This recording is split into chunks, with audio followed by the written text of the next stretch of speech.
ಈಗ ನೀವು mobile number search ಮಾಡಬೇಕು.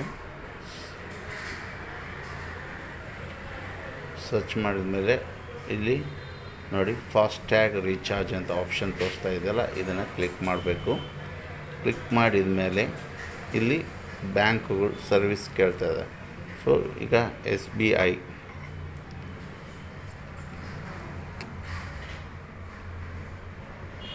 ಬ್ಯಾಂಕ್ಗಳೆಲ್ಲ ಡೀಟೇಲ್ಸು ತೋರಿಸುತ್ತೆ. ನೀವು ಸೆಲೆಕ್ಟ್ ಮಾಡಬೇಕಾಗಿರೋದು SBI ಅಥವಾ ಅದರ್ ಇದ್ದರೆ ಅದರ್, ಇಕೋ ಯಾವುದಿದೆ ಅದು. ಈಗ ನಾನು ರೀಚಾರ್ಜ್ ಮಾಡಬೇಕಾಗಿರೋದು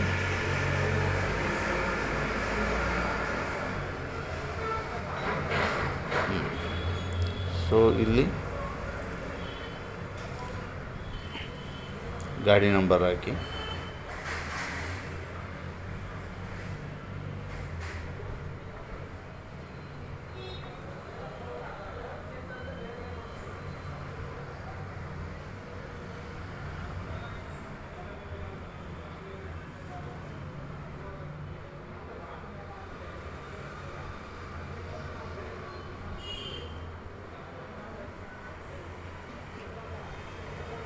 ಫಿಲ್ಟ್ರ್ ಬಿಲ್ ಡೀಟೇಲ್ ಈ ಥರ ಆಪ್ಷನ್ ಕ್ಲಿಕ್ ಮಾಡಿದಾಗ ಇಲ್ಲಿ ಎಲ್ಲ ಡೀಟೇಲ್ ಬರುತ್ತೆ. ಸೊ ಇಲ್ಲಿ ಅಮೌಂಟು ಎಷ್ಟು ಅನ್ನೋದನ್ನು ಮೆನ್ಷನ್ ಮಾಡಿ